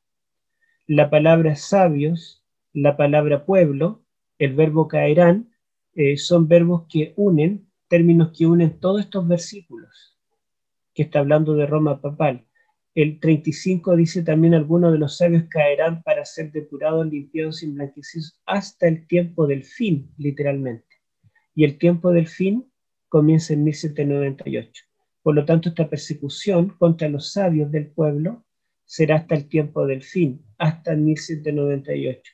¿Quién ejecuta esa inquisición desoladora? El papado. Pero aún más, este poder se levanta contra Dios mismo. Dice que se levantará contra todo Dios, y contra el Dios de los dioses hablará maravillas. Y finalmente, en el tiempo del fin, bueno, lo pegué en otra parte, este poder intentará dominar el mundo nuevamente y destruir al pueblo de Dios. Les muestro para terminar acá. Si ustedes se dan cuenta, los reyes persas, solo en el versículo 2, habla de 3 reyes, pero después habla de un cuarto que es especial. Luego de los reyes griegos habla del primer rey que será valiente, especial, y los demás son muchos reyes griegos, ¿verdad?, del norte y del sur. Después tenemos Roma, que lo divide en 3 partes. Roma antes del Mesías contra la tierra gloriosa, Roma después del Mesías contra el pacto santo, y Roma contra el Mesías príncipe, el príncipe del pacto. Y tenemos también que Roma papal lo divide en 3, los versículos 31 al 35, que habla de la persecución contra los santos hasta el tiempo del fin, del 40 al 45, la persecución de los santos después del tiempo del fin, y en el centro tenemos el papado que se exalta a sí mismo, ¿verdad? Se levanta contra el Dios de los dioses. Y finalmente tenemos aquí abajo el reino de Miguel, que es, ¿verdad?, el reino eterno de Cristo. Esa vamos a dejarla como última diapositiva. Esto ya serían detalles microestructurales, o sea, estas divisiones principales, que son 5 reinos, los dividimos en 2 partes, 3 partes, 3 partes, y el reino de Miguel queda como una sola parte. Es un poco yo creo que están todos cansados, pero la verdad es que esto nos ayuda a poder interpretar mejor. Ahora hay que llenarlo con carne, con músculo, con piel, la interpretación propiamente. Pero la estructura literaria es el esqueleto, y si es sólido, podrá sostener una interpretación sólida también. Bien, gracias Héctor por tu presentación. De hecho, mi compañero y yo estábamos hablando por interno, diciendo de que nos has persuadido, creo, bastante con lo que acabas de exponer, ¿no? Al menos para mí ha sido bastante claro, y habían detalles que no había considerado ni tampoco había leído de otros autores, como por ejemplo la cantidad de palabras que uno puede encontrar que son únicas para apuntar a ciertos reinos. Así que es bastante peculiar lo que has presentado, Héctor. De repente, en otra oportunidad, puedes ya estar una vez más con nosotros para presentarnos ya la interpretación del texto, porque hoy ya te enfocaste, como me dices, en la estructura. Y sí que probablemente más adelante podamos juntarnos para estudiar ya la interpretación, que creo que más de uno acaba de ser bendecido. Bien, el tiempo nos está ganando, así que tengo algunas preguntas específicas, ¿no? La primera de ellas tiene que ver con Roy Gain. ¿Tú qué opinas de su propuesta? ¿Merece ser considerada en los estudios serios del libro de Daniel? ¿Merece ser validada? ¿Cuál es tu opinión al respecto? ¿Es posible ver, por ejemplo, al Islam realmente allí, o solamente es que es algo peculiar de interpretación que de hecho desafía la tradicional?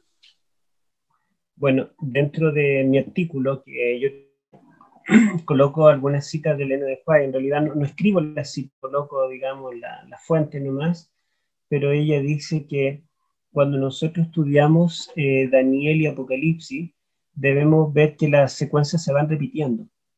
Y esto, y que en Apocalipsis se dan más detalles de los temas que ya se introdujeron en Daniel. Y en Apocalipsis nunca tenemos los musulmanes como un imperio, como una bestia o como algún protagonista importante. Y si Daniel 11, 40, 45 está hablando del tiempo del fin, debiera aparecer en Apocalipsis, que Apocalipsis amplía sobre todo aquella etapa de Daniel. Por otro lado, para introducir al mundo musulmán, nosotros eh, tenemos que interpretar todo Daniel 11 en forma literal. Porque si nosotros interpretamos que después del Mesías, después del versículo 22, la geografía ya no gira en torno a la Jerusalén literal, sino que ahora el pueblo de Dios y la ciudad de Dios es la iglesia cristiana, ¿verdad?, que está presente en todo el mundo, significa que el rey del norte en el tiempo del fin ya no puede ser un imperio que literalmente está al norte de Palestina y el rey del sur un imperio que esté literalmente al sur de Palestina. Fuera de eso, cuando nosotros vemos la historia de las cruzadas no tenía como centro Egipto. La verdad es que el centro era Palestina y otros lugares, pero Egipto era algo secundario dentro de las cruzadas. Por otro lado, las cruzadas que vinieron por el año 1000 tienen un antecedente mucho anterior en relación a los musulmanes. Por ejemplo, cuando los musulmanes con la égira, ¿verdad?, después de la muerte de Mahoma, comienzan a conquistar todo el mundo occidental, el cristianismo. Conquistan el norte de África, España, por 8 siglos, y los musulmanes invaden las costas de los países cristianos de Francia, de Italia, incluso el Vaticano es saqueado en el año 846, y todo eso, va a haber una lucha entre estos reyes, el papado y el mundo musulmán. ¿Por qué saltarnos a las cruzadas?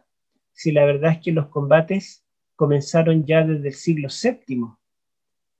Entonces, no, digamos, sería mirar en forma parcial en la relación entre el catolicismo y el mundo musulmán si nosotros solamente nos saltamos a las cruzadas.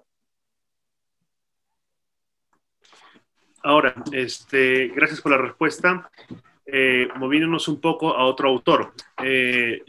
Jacques Ducan ha trabajado un libro sobre Daniel 11, no lo tengo en la mano. Es un libro que se publicó hace 2 años, es que no me equivoco, en inglés. Es un intento traer una nueva perspectiva historicista, donde él dice pues que en el capítulo 8 Roma está de manera implícita, Roma imperial, pagana, de manera implícita, no explícita, con lo que lo vincula pues al cuerno pequeño de Daniel 11. Sin embargo, lo que me llama más atención de su postura es que él empieza en Daniel 11:5 con Roma papal. Ahora, la cuestión es la siguiente. Cuando nosotros vamos al versículo 22, y como tú lo has mostrado también, el príncipe del pacto para tu referencia directa al Mesías príncipe. Si no, lo pondría pues en el margen de la historia de la cristiandad, que mártires, por ejemplo. Ahora, ¿qué más nos puedes decir tú respecto a esta interpretación bastante peculiar que intenta definitivamente, porque el propósito principal de Ducan es desligarse del preterismo y del futurismo y tener una sola perspectiva para que así no nos acusen a los adventistas de que tenemos ciertas del futurismo?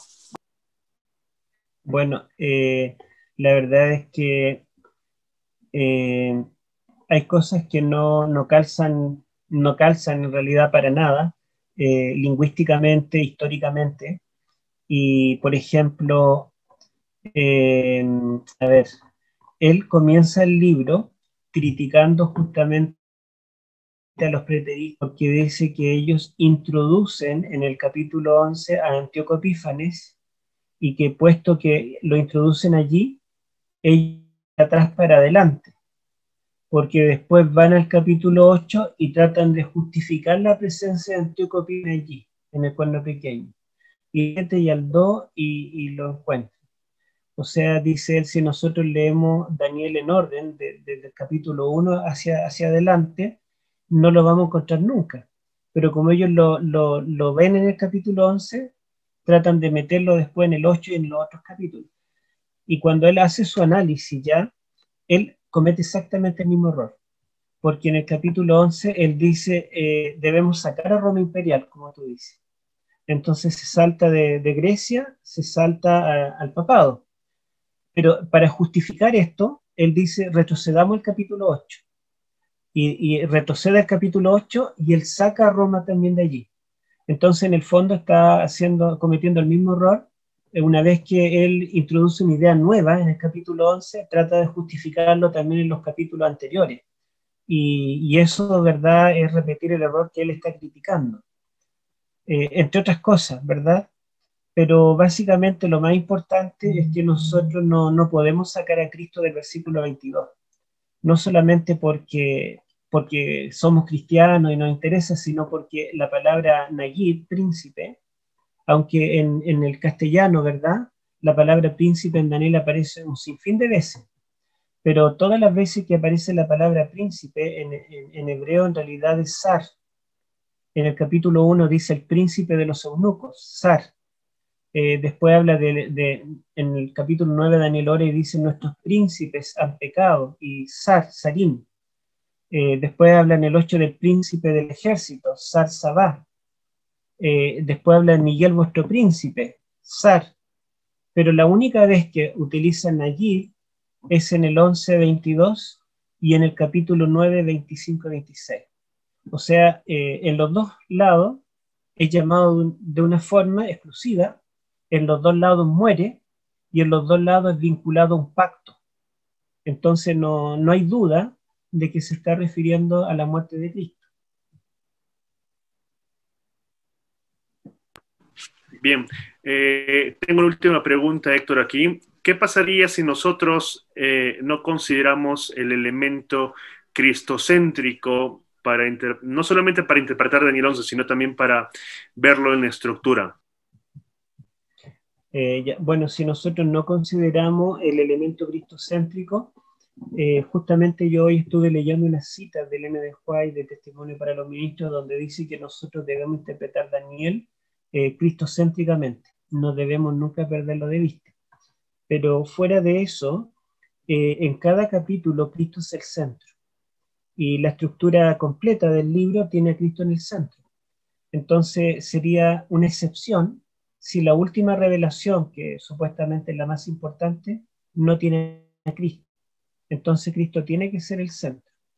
Y una vez que nosotros encontramos a Cristo en el centro, se nos facilita el camino para entender Daniel. Y además de eso, ¿verdad?, desde el versículo 22, donde se introduce a Cristo, y él hace un pacto, debemos entender ahora a tu pueblo, el pueblo de Daniel, como el Israel del nuevo pacto. Para mí eso es fundamental. Bien, Héctor, hemos llegado al final de la presentación. Gracias por habernos acompañado esta noche. Ya de hecho para Chile es un poco tarde. Gracias por haberte quedado con nosotros. De todas maneras, Héctor, aprovechar aquí para invitarte y puedas acompañarnos una vez más adelante para que nos hables sobre la interpretación de Daniel 11 y sobre todo de dos poderes bastante enigmáticos, los cuales han llamado mucho la atención, que son los reyes del norte y los reyes del sur. Hay varias perspectivas, he leído la tuya y me interesaría bastante que podamos conversar y que presentes esta presentación. No sé si tienes unas palabras finales ya para despedirnos palabras finales para que nos oyen. Bueno, te iba a mencionar que me parece que un amigo en común, Mario Hidalgo, me parece que tenía una pregunta, o no sé si quedó respondida. A lo mejor Mario podría decir si ya fue respondida o si todavía le queda una duda. me gustaría, no sé, si está presente. Y si no, bueno, despedirme. De hecho, de hecho, Mario, la pregunta que me envió Mario fue justamente respecto a la posición de Roy Gain, la primera que te hice, ¿no? Él literalmente él me dijo cuál es su evaluación del doctor Roy Gain, quien ve al Islam en Daniel 11 y él no lo ve en ninguna otra parte, y creo que ya la respondiste, ¿verdad? Claro, respondida. Gracias. Bueno, agradecer. Así que esperemos que ya... Ajá. Adelante, adelante. Por favor. Agradecer y agradecerte a ti. Yo veo que esto es un tremendo esfuerzo. Yo estoy día por medio haciendo algo, digamos, algún programa, y ya estoy agotado, y tú lo haces prácticamente todos los días. No hay nada monetario detrás, no se te está pagando para esto, y estás contribuyendo a que el pueblo de Dios esté siendo preparado de una forma profunda. Está juntando personas de distintos países del mundo. El idioma no es un impedimento porque te consiguen los traductores, y han logrado traer aquí a grandes teólogos nuestros.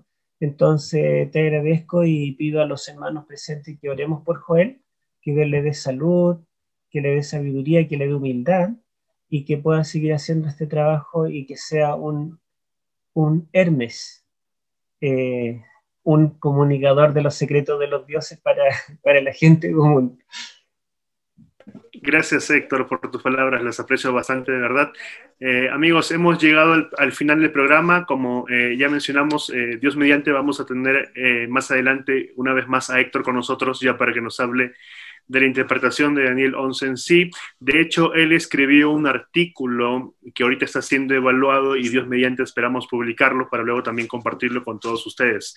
Recuerden también que nos pueden seguir por nuestros canales de Facebook, y página de Facebook y YouTube como Biblia, Teología y Misión. Héctor, por favor, para terminar, ¿puedes guiarnos en oración? Sí, oremos.